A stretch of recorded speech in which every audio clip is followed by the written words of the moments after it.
Semi-final number 2 in the winner bracket. We have Battlefield of Eternity as the starting map here at the second qualifier of Meta Madness, and now it's the Raiders against the Storm League enjoyers. They still gotta tell me their secret. Like, if you sit there and you claim you are enjoying Storm League, like full-heartedly, you know, like enjoying it, you're looking forward to it, like you're counting the minutes at work or in school or at university, wherever it is, and you're like, oh my god, I want to go home to enjoy the pleasure that is a Storm League. If you really... I want... Like, whatever you're smoking, I want some of it. It must be amazing.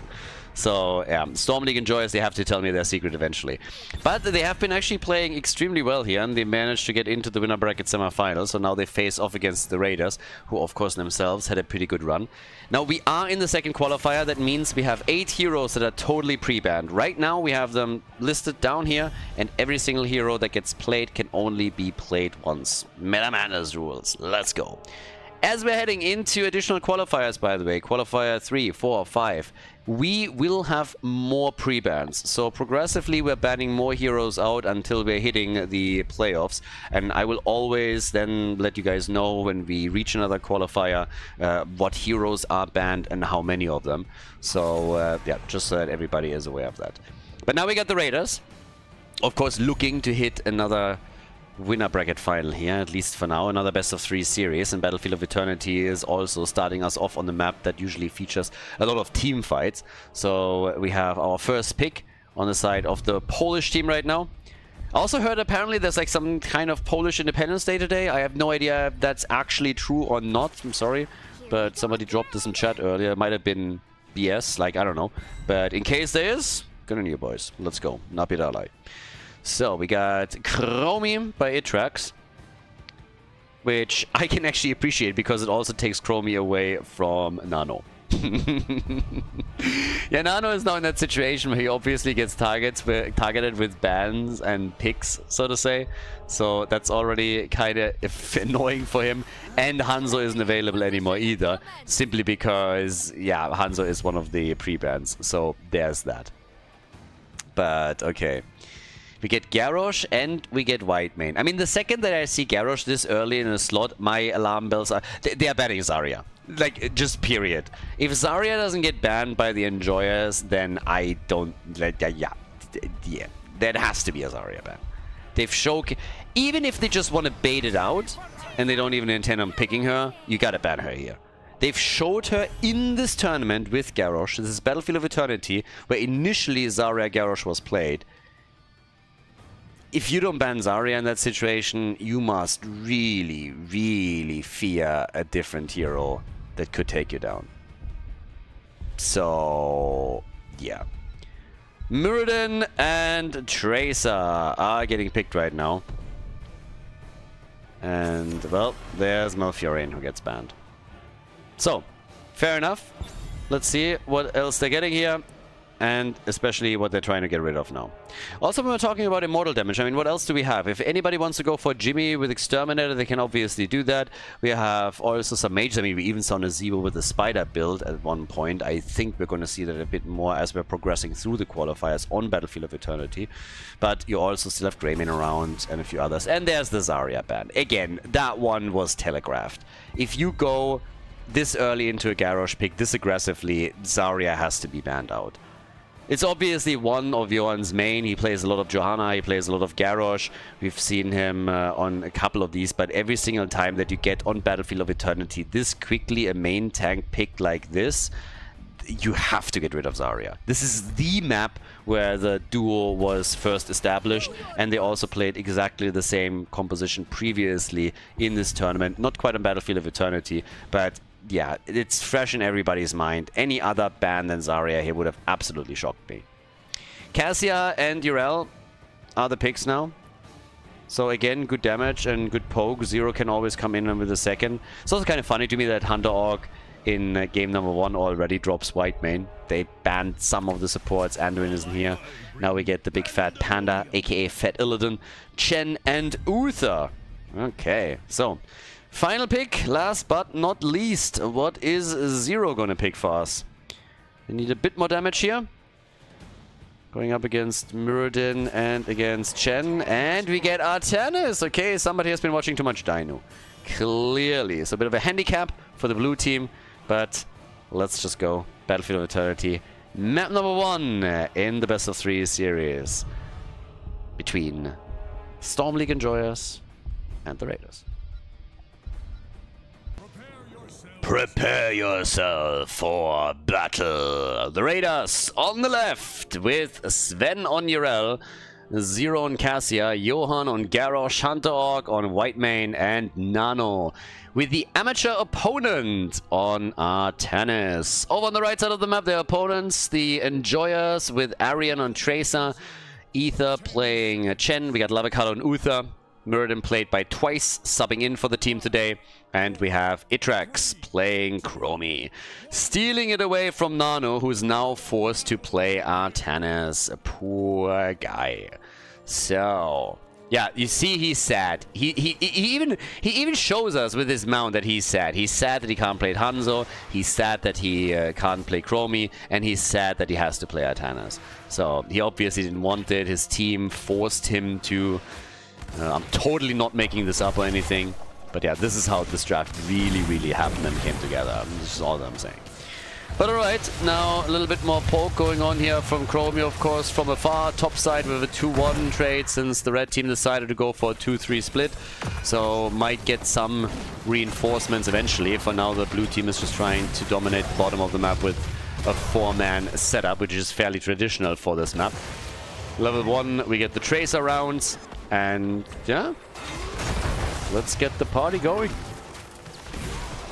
Give me that God swap from Artanis. Come on, Nano. Come on. Come in and just swap that over. Yeah, good flip. And Muradin, did he already use the... Okay, for a second I was thinking, is he on cooldown? Did he just use the jump? That could have ended very badly for him. Seems like they're trying to invade now the bottom camp with 5. And everybody, even Chen, is coming down. Obviously, it was already called a while ago. But yeah, we're going apparently for a 5 versus 5 at the bottom of the map. Well, the teams are debating it. Chen is now rotating back towards the top. So, there's that. So, they can take this camp very easily. Chen has to lock some more experience in. They keep Twice at bay. And also, they did a lot of damage already on that wall. I mean, just look at it. The first tower is about to go down, and particularly Zero with Cassia is slowly and steadily ruining the entire gate here. Gate and towers all about to be destroyed. So very nice early damage from the Raiders already. And they've been playing fantastic. The game against the Akatsuki showed that clearly again, and I think that they are the big favorites for this one. Now, them going up to the winner bracket final wouldn't really be a shock, considering the last 2 weeks that we've seen them play now. Seems like the performance in qualifying number 1 was far from a fluke. So, early level, well, level 4 for both teams at the same time. We get the Reverberation, a talent that still tilts me to no end. Because why are you calling Reverberation the talent that doesn't reverberate? Why are you doing this to me, Blizzard? Every single time I see that talent name, it's not the double clap. It's not. You mix the talent names up, I swear. Some intern or something just mixed it up, and that's never what it was actually meant to be named. So yeah, the guy screwed it up and then they had it in the game, they didn't want to change it anymore. That's what really happened.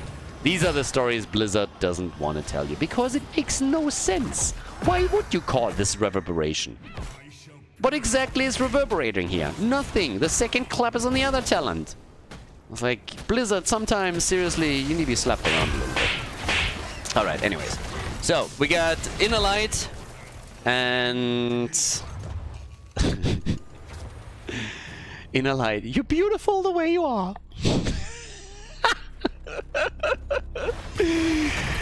It's your inner beauty that is shining through. Okay, Cassia, it's enough, thank you. Seems like the blue team is going to lock this one in pretty pretty easily. It's fairly straightforward. They have roughly 30% on the shield, so... with that, we get the push, I guess, through the top lane first, and they're gonna do a bit of work there. Let's see how much of the Inner Light of Cassia we're really gonna get here. But yeah, down to the bottom of the map, of course, that has now been re-established as the one lane for now. Ether had to tap the fountain, but it's all about top side and what they can pull off with that little bit of a shield that they have. 18 stacks for Chromie. She went into Sandblast build, by the way, so no Dragon's Breath or anything. Once again, the first time kicks in, and we also get the Bronze Talons right there. Now, I would expect that at least the wall falls. They should be able to get some damage on the fort, but not the entire thing. And with the Psionic Energy over here, I expect big things from Atanas. Big things, I'm telling you. The crowd. A hush goes over the crowd, and they chant, Fire! Fire! Fire! Yeah, not that much. Alright. Maybe now? Big opportunities. Come on, my boy. Chrono Surge on level 7. We also get the Grounding Rod here. And they're trying to go for the next kill. But no. Not quite yet. Okay, so 0 kills. Haven't seen a kill in this game. We're 5 minutes in and not 1 kill. Everybody is playing this very, very slowly. Not being too aggressive. Very cautious. And now that we're going towards the top, it's a 4 versus 4. Seems like we are finally in for a bit of a team fight. And what can they do? Can they go in and get a kill? Nope, they're falling back again. They're just saying like, yeah, maybe not just yet. Smell you later. We're out of there. You can get the camp. You can take it. It's fine. We don't need it. We don't want it. There's the swap, though, against the tank at the front. And all of a sudden, it is Garrosh instead who's in trouble. Chromie. Can she get the kill? And nope, she can't. Indomitable still active, and Johan just like, no.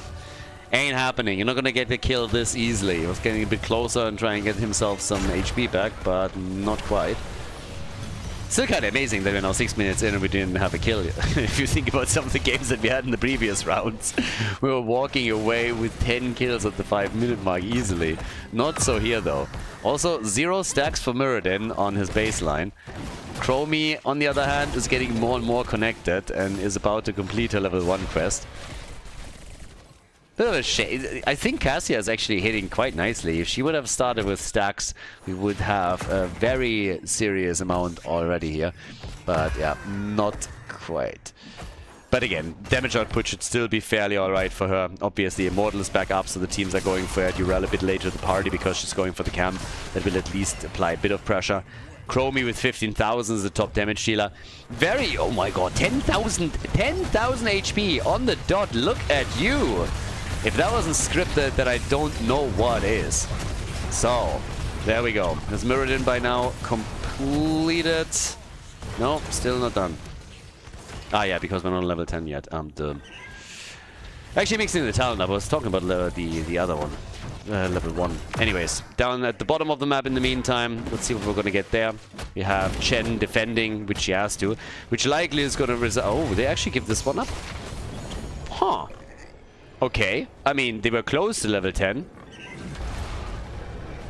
I kind of expected them to fight for this, try to delay and force the fight around it, but apparently not willing to do that.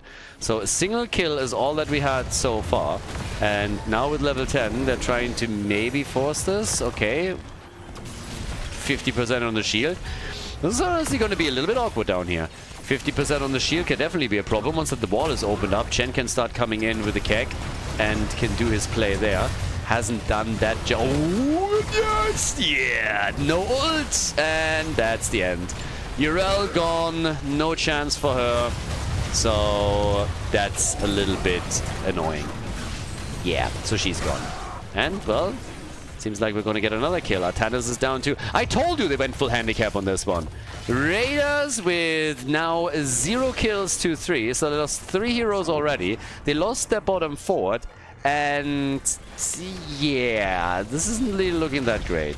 Decimate is in the house, but that objective definitely wrecked them a little bit. So they lost the hero, had to give up the objective. Now they lost their fort. Starts a spiral.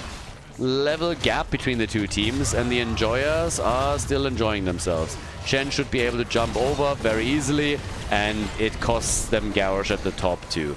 I have no idea how I even went for that. I mean, yeah, I guess if he gets that flip, then yeah, but the problem is there's so many stuns. Why would you go there in the first place? You're going up against Uther with a stun, you go up against Chen and against Muradin.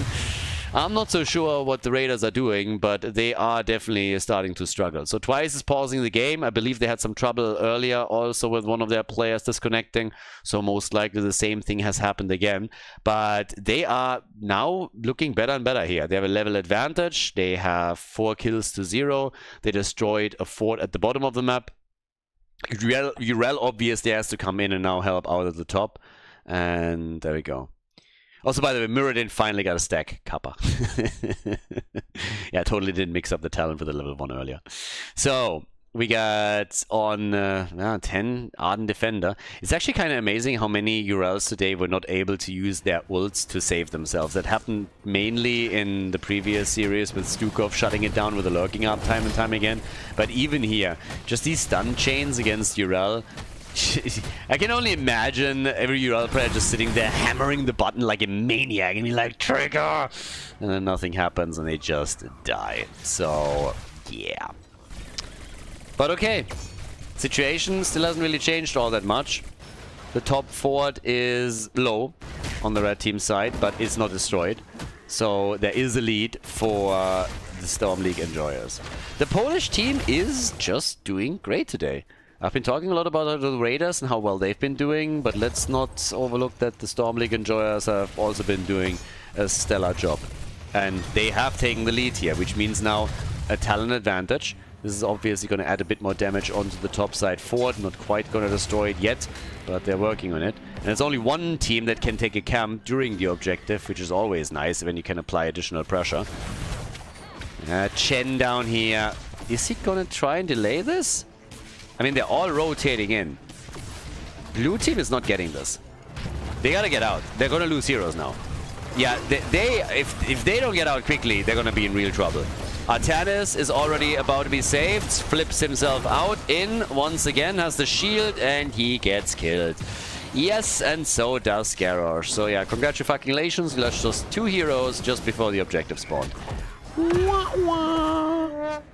Yeah, that sucks. So, 6 kills to 0, and the Raiders, they are getting, yeah, they're getting a little bit manhandled here. This is not looking good for them. For the halftime show, they should have the rest of the team back up, but they are looking at some real problems now. Because that leading experience is getting extended heavily, and if they lose this objective, they're going to lose another fort, and then... yeah, then we're gonna see that snowball turn into an avalanche quickly. So I believe now that they have level 13 talents too, this is a bit of a do or die moment.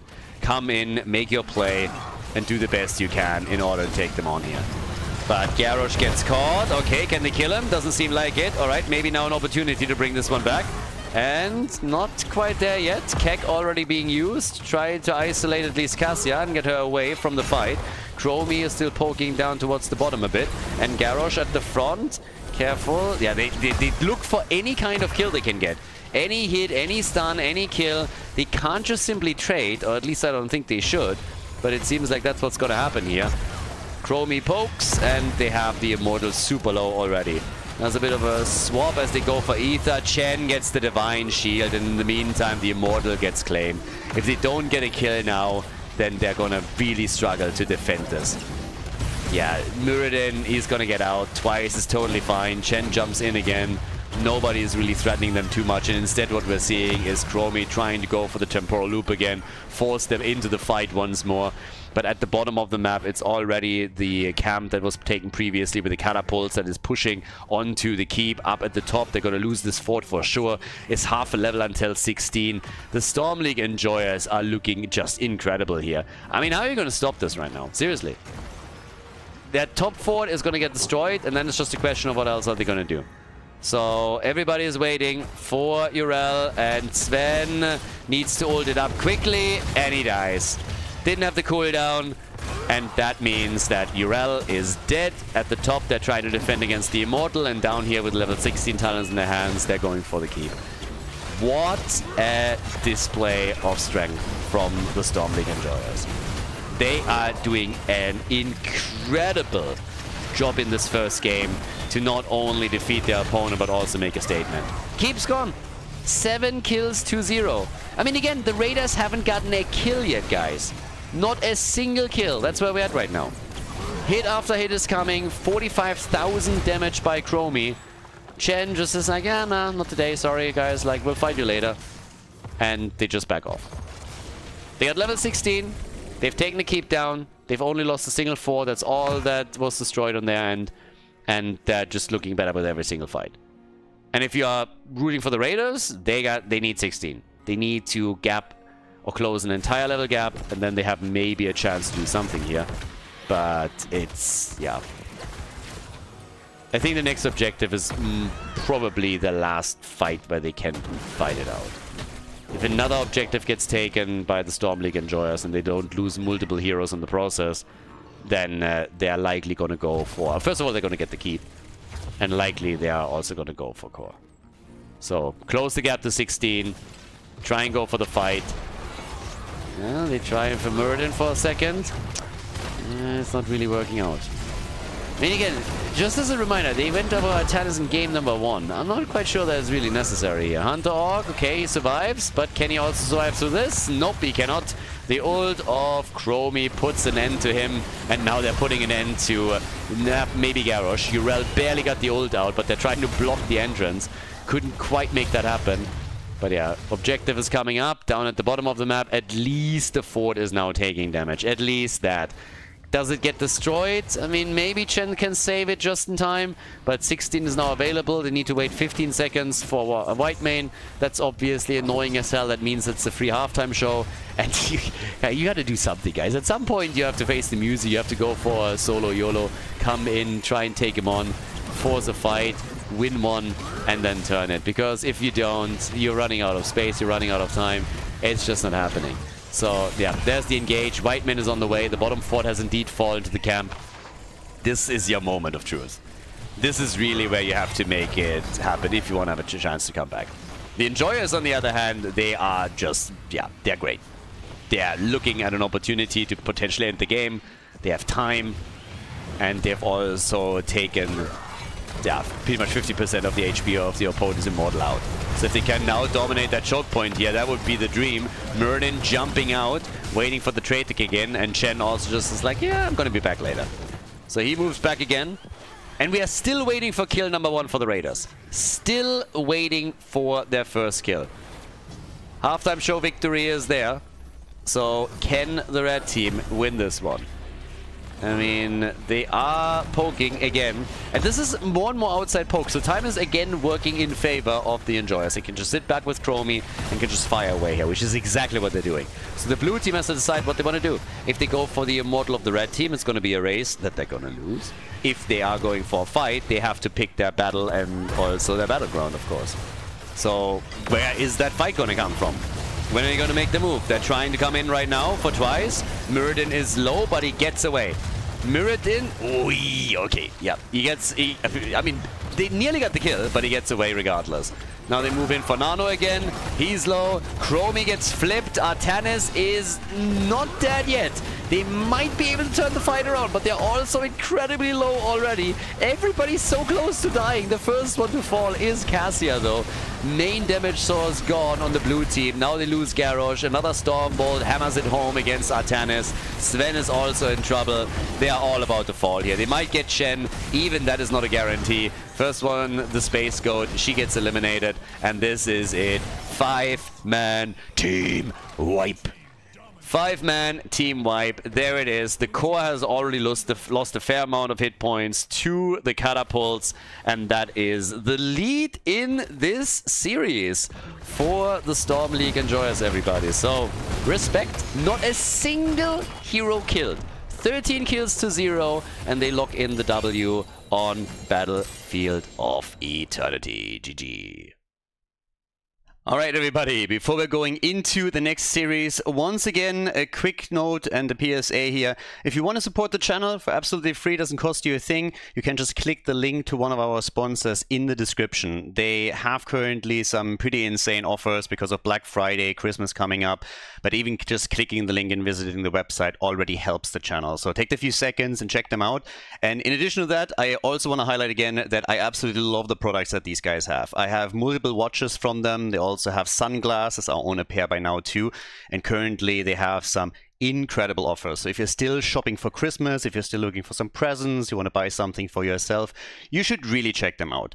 Now, to support the channel, again, all you got to do is click the link. That already helps, but I would highly recommend that you browse through the website a little bit, always assuming that you're a little bit like me, you're still looking for presents.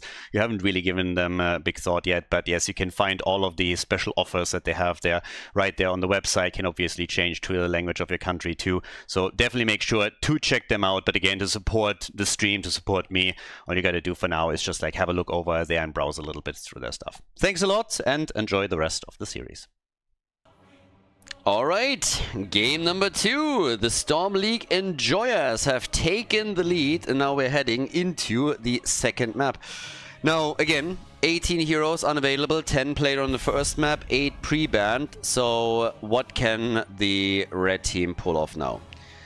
Can they take a victory against the Raiders? It was honestly impressive. I mean, winning the game without even losing a single hero, that's quite something. Now we're heading into Dragonshire, and the map was chosen by the Storm League Enjoyers, so yeah. But yeah, I'm a little bit intrigued now, because I personally enjoyed a lot how well the Raiders played in their previous series, and I expected them to also showcase a similar performance now in this winner bracket semifinal. Hasn't really happened, but if you would have asked me like, okay, who do you think is the favorite in the series? Like, who's the favorite, who's the underdog, if you had to choose?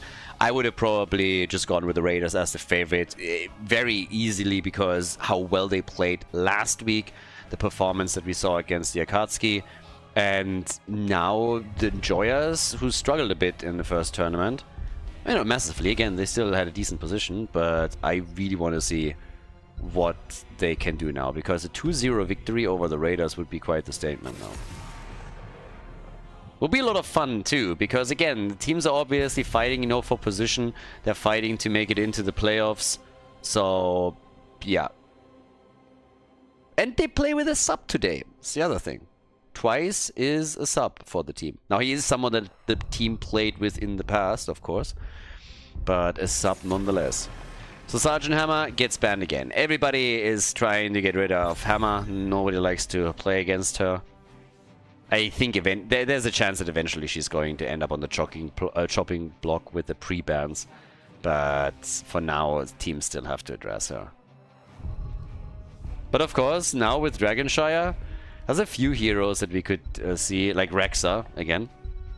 But again, Blaze is already banned out. There's a couple of other side laners that would be great here, but Urel also banned, so you have some more. With that, Junkrat, he's out, and that leaves us with Maiev as an insta-pick. So, Maiev is in. Very aggressive pick to start things off. So they want to dominate the fights. Twice gets Jojo. And we get Sylvanas. That's a very nice rotation now too. Sylvanas, of course, fantastic hero. Particularly when you get the objective and can push together with it. And the blue team, how they're going to react. Stukov is still up, so if you want to tether some of your targets into a lurking arm, you could. Rexa, as predicted, top lane for Sven.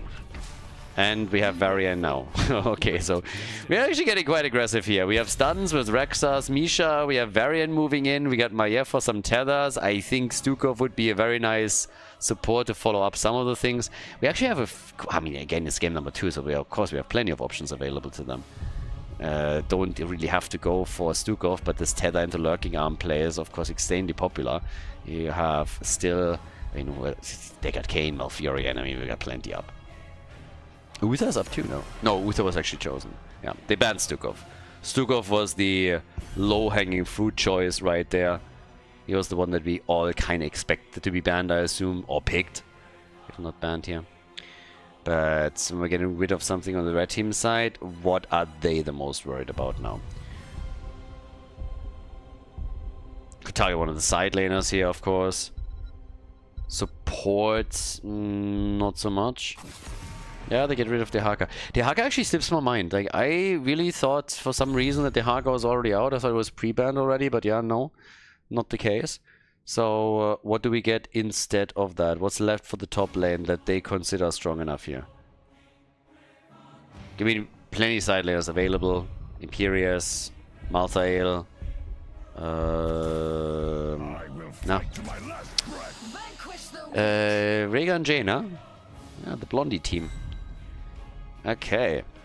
That leaves us with either as the only one for the side lane. Ragnaros. Get Ragnaros in. Jesus, there's one that's still in my mind for like the top lane. Obviously there's plenty still, but there's one that I just wanted to talk about a second ago, and it just slips my mind right now. I'm getting old, really. I am old. Malfurion and Gul'dan. Okay, so we get Malfurion for the roots. There we go. So you tether into the roots, you stun, you taunt into the roots. You have Gul'dan as follow-up. So that is a nasty draft. This is insanely annoying. I'm really intrigued to see what they're picking as their side laner now, because someone that can deal with all of that crap. Yeah, Leo again, yeah, he's a pick, but can he deal with this, or is he gonna fall victim to it? I mean, we're gonna find out now. 2-0, or are we going once again to game number 3? Let's find out together. Dragonshire, second map between the Storm League Enjoyers and the Raiders. The Raiders against the Storm League Enjoyers, and for the Raiders it is now win or drop down into the losers bracket. On the left we got Sven on Raxa, we got Zero on Maiev, Johan on Varian, Hunter Orc on Malfurion, and Nano is playing Gul'dan. To the right side, Storm League Enjoyers, the Polish team, with Arion on Sylvanas, twice on Joanna, Atrax on Jaina, Ether on Leoric, and Lavakal is playing Rhaegar. Okay, so let's see what they can do here. Was a very impressive performance in game number 1. Gotta do it one more time though. It's match point for them. Can they move on to the winner bracket final? Or is it gonna become a little bit more tricky for them here now today?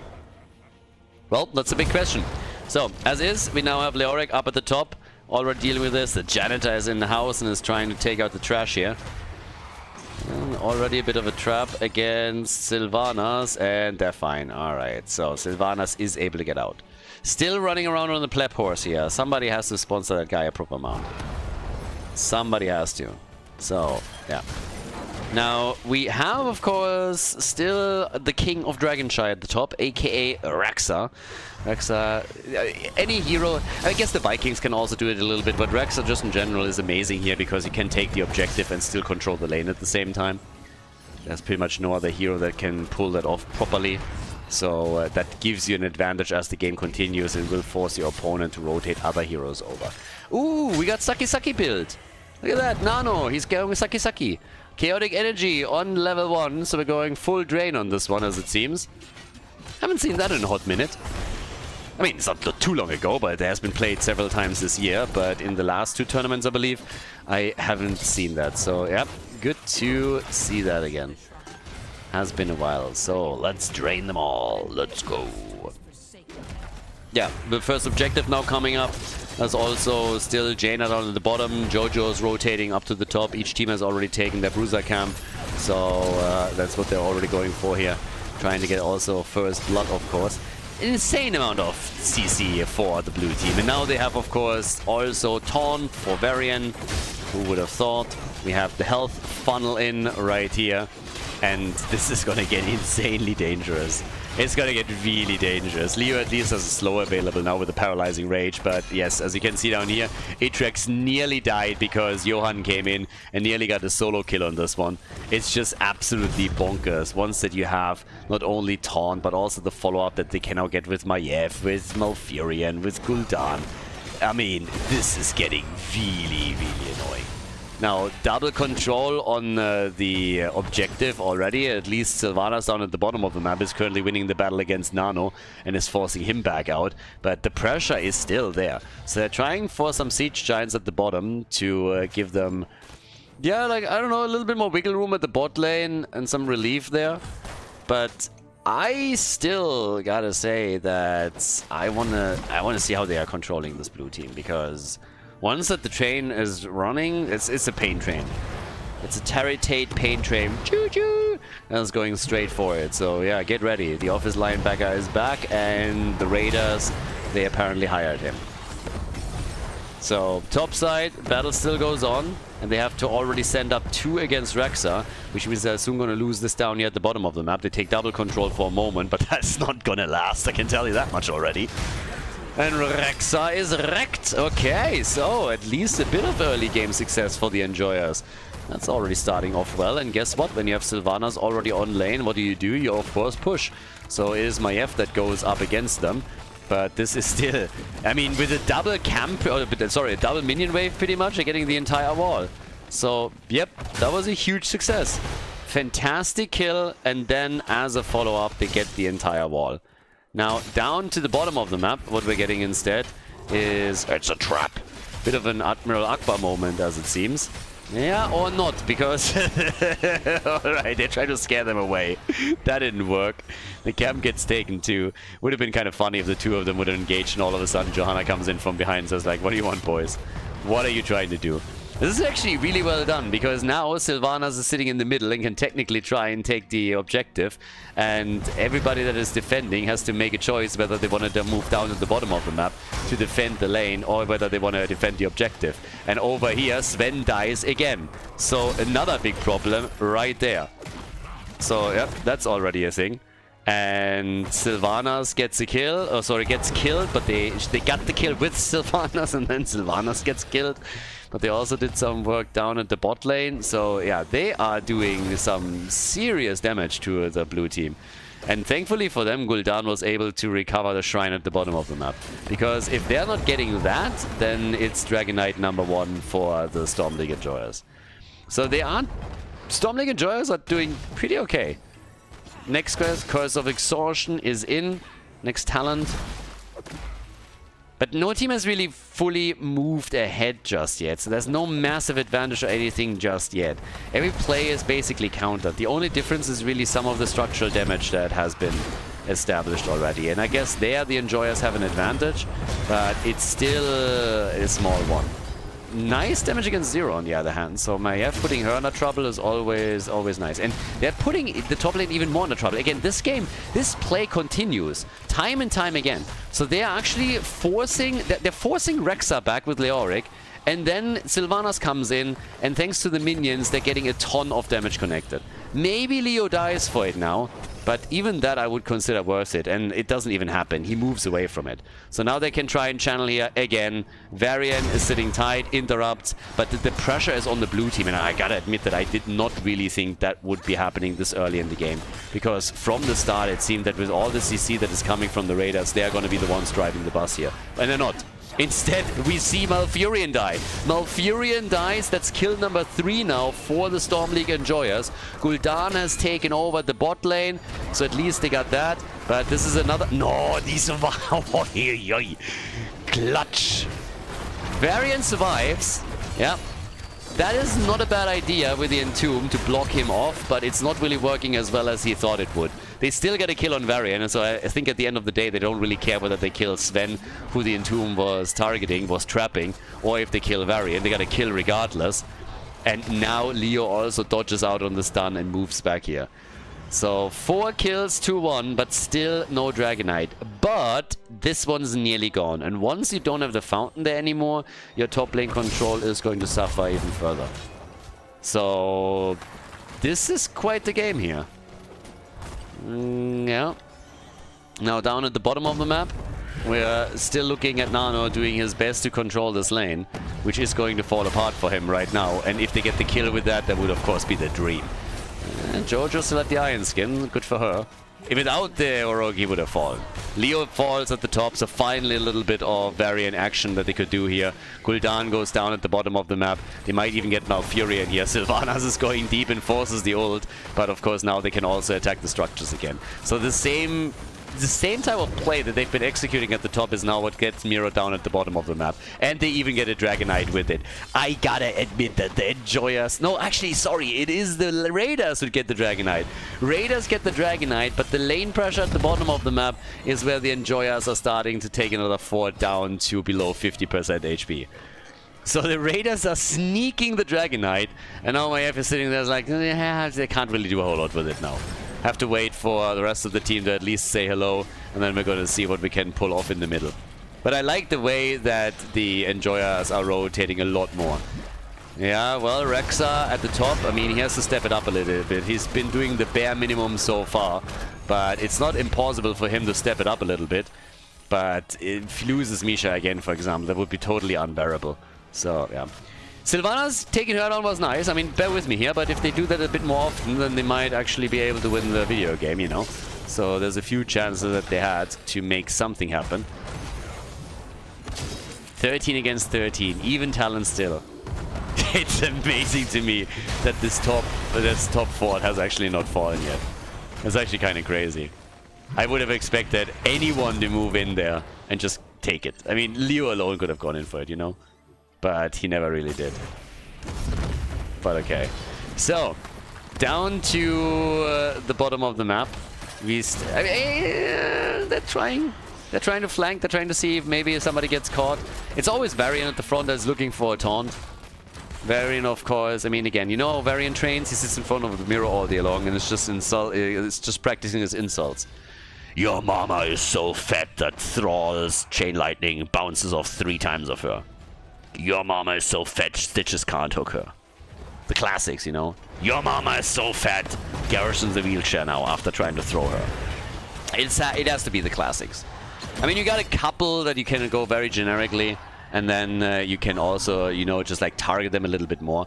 His insults against Varian, against Anduin are pretty much like top notch. Just goes up to Varian and whispers in his ear, "You were a mistake." No!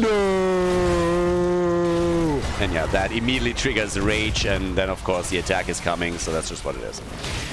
But yeah, 3 kills to 5, and well, finally a big fight. Now we have a 5 versus 5 actually going on as they're going deep for this one. Disc is already out. Nice, and Doom stopping Varian to go in and try and take Jaina down, who immediately gets horrified and still can't really do anything. Goes for Misha, who dies again. Rexa should be ashamed, honestly. Ashamed and embarrassed. Peter has been informed, but there's the double.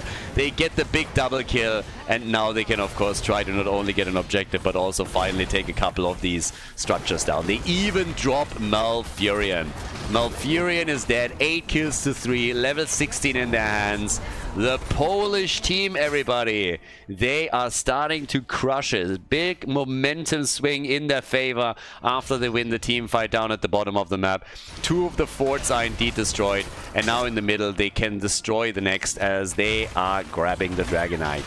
And as it seems, we are seeing them with a late objective. They're even waiting for Leo to move into the middle and take the Dragonite. So this mid lane fort has already been destroyed, or more or less, before the Dragonite even arrives. And now they can rotate down to the bottom of the map and focus, of course, on this one. This is strategically the most important lane on the map, as usual. The more mercenary camps travel to a lane, the more important it is in the overall game. So yeah, there's that. But then again, we have for now an opportunity to maybe even take a keep down, or at least drop it a little bit lower. But yeah, there's the careful, Maiev! Oh, they got the kill. Maiev is gone. It is amazing to me how well the Enjoyers played today. It is really awesome to see this. So good. They stepped it up big time. Now, unfortunately, they lose Jojo, but they took the keep out already. So Jojo is gone. They can now slowly retreat here. Look at that minimap. It is a work of art. Not losing a single fort up to this point. 12 minutes in, destroying all of your opponent's forts, and then also a keep. And all of that happening around the first objective that they get. That's awesome. That's really something. Now, they haven't won it yet, but they are, of course, getting closer and closer to a potential victory on this one.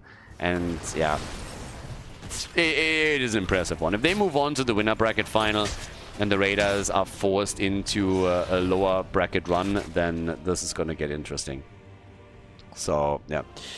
Okay, either way, we now have Sylvanas back up at the top. Damage output, by the way, for her is at 39,000, so she's currently top damage in the game, followed by Gul'dan and by Jaina. The 2 of them pretty even. And then it's Leoric with 30,000, which is pretty respectable too. A lot of drains here for them. Now, we already have them... I mean, they're half a level. It's actually kind of interesting that they're not that far ahead in experience when you think about it. Look at the difference in minion experience. The Raiders have done a much better job soaking minion XP. On heroes, obviously, that goes to the enjoyers, and now passive experience is also going to tickle in. But as this continues, an early level 20 would help them, of course, a lot too. So we'll see. With them, passive experience is actually increasing really quickly. With 3 forts and a keep destroyed and nothing taken down on the red team side, that's gonna widen very fast. So yeah, this could get problematic extremely quickly for them. But alright, either way, let's see what we're getting there. The camps at the bottom of the map are still about to be taken. The early level 20, of course, would also coincide nicely with the next objective. If you get another Dragonite here, you can more or less march either for another keep or you just go straight up for the core. But as we can see here, they are about to hit 20. So bottom shrine can be taken in a few more seconds, which is exactly what Sylvanas is doing. There's more and more camps moving down to the bottom of the map. And I guess the blue team just lets this happen. I don't see them doing anything about it. So Sylvanas is already sitting in the middle. Leo has taken over. That's a freebie. That's a Dragonite. Level 20 talents that gives us Buried Alive, and it's a Dragonite. 15 minutes in. I don't know if you can go core with this. I mean, you might, but we'll see. You kind of want to, but all I'm saying is this Dragonite is actually, it's much easier to defend against this Dragonite as you might think. If you're just looking at the numbers, then you would expect that we're already 19, 18 minutes into the game, at least maybe 20, but we are fairly early here. So first thing first, Misha gets killed again. It's an unbearable oversight of Rexa of what he's seeing here. I mean, this is not unexcusable. And, well, the Entomb misses from Leoric, but they are going to get damage in against the core. The question is just how much. They got level 20 and they're using it ruthlessly, and boy, with Maiev dying, this might actually be the end of the series. And yes, they are hammering it out. Damn, son, what a performance, what the enjoyers. Holy hell, what a statement. Congratulations, that was amazing, and they go to the winner bracket final.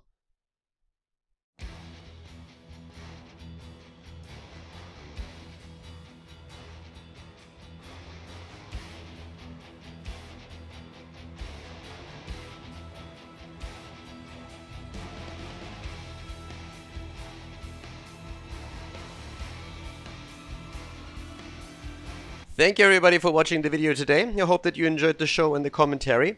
And keep in mind that the spoiler protection that is going to run for the rest of the video is made possible by all the support on patreon.com. So guys, if you want to support my work, if you want to help me start new projects and keep the spoiler protection in place, please consider heading over to patreon.com/Khaldor. There's also a link in the YouTube description, and check that out. Thanks in advance, and see you guys next time with more esports coverage here on Khaldor TV. Have a great day.